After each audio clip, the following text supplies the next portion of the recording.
A rainy autumn evening caught me off guard. I was on my way home after a long day at work when my car suddenly broke down on an empty road. Dark clouds loomed overhead, promising endless rain. I cursed under my breath and decided to walk to the nearest town, which I knew was only a few kilometers away. Pulling the hood over my head, I headed towards the forest, through which a path ran. It was an old forest, shrouded in many legends and stories about missing people and ghosts. I always treated such tales with skepticism, but that evening something in the air seemed especially sinister. Darkness was quickly falling, and I walked, lighting the way with a flashlight. Suddenly, I heard a strange sound, a rustle, as if someone or something was moving among the trees.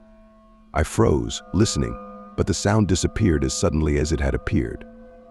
I continued walking, but now every shadow seemed alive, and every sound was a threat.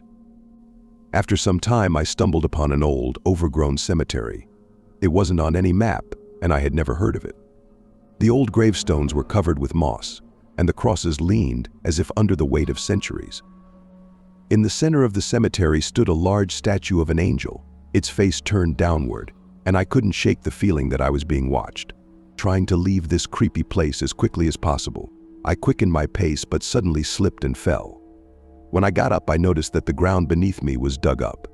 In the pit lay old bones, mixed with dirt and stones. I recoiled, my heart beating faster, and I felt fear take hold of me. I started running, not caring where. Branches lashed at my face, and the rain poured down like a torrent. Soon I came across an old, dilapidated cabin. Having no other choice, I decided to take shelter there until morning. The cabin was in terrible condition. The roof leaked, and the walls were covered with mold. But it was better than staying outside in the pouring rain. Inside, it was dark and damp. I found a corner where I could more or less comfortably settle down and sat, listening to the sounds of the forest. Suddenly, I heard a faint whisper. It was coming from the depths of the cabin. I decided to check what it could be and followed the sound. In the depths of the cabin, I found an old chest. It was closed, but the whisper seemed to be coming from there. I opened the chest and saw old books and photographs inside. They looked like family heirlooms, left there many years ago. I picked up one of the books and began to flip through the pages. The book contained stories about forests and ghosts, curses and victims. One story particularly caught my attention. It told of a man who got lost in the forest and found a similar cabin. He found a chest and opened it, just like I did. But by opening it, he released evil spirits that haunted him until the end of his days. I closed the book and felt fear wash over me.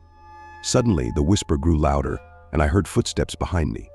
I turned around but saw no one. The walls of the cabin began to tremble, and the whisper turned into a loud scream. I realized I needed to get out of there and rushed to the door. But the door wouldn't budge. I pulled and pushed it, but it remained locked. The whisper and screams grew louder, and I felt something cold touch my neck. I turned my head and saw a ghostly figure slowly approaching me. It was a man in old clothing, his face twisted in horror. He reached out to me, and I felt the cold penetrate my body. I screamed and, with all my strength, broke down the door. Flying out of the cabin, I ran towards the forest without looking back. The forest seemed endless, and I didn't know where to run. Branches clawed at my clothes, the rain blinded my eyes, but I kept running, feeling fear driving me forward. Soon I saw a light ahead and headed towards it. It was the light of my car's headlights. I ran onto the road and realized that somehow I had circled back to where I started. The car was still there, and the engine started on the first try.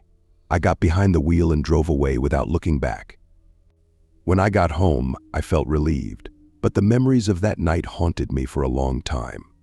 The forest, the cabin, and the ghost remained in my memory like a nightmare from which I couldn't wake up. I knew I would never return to that forest or open the chest with its secrets.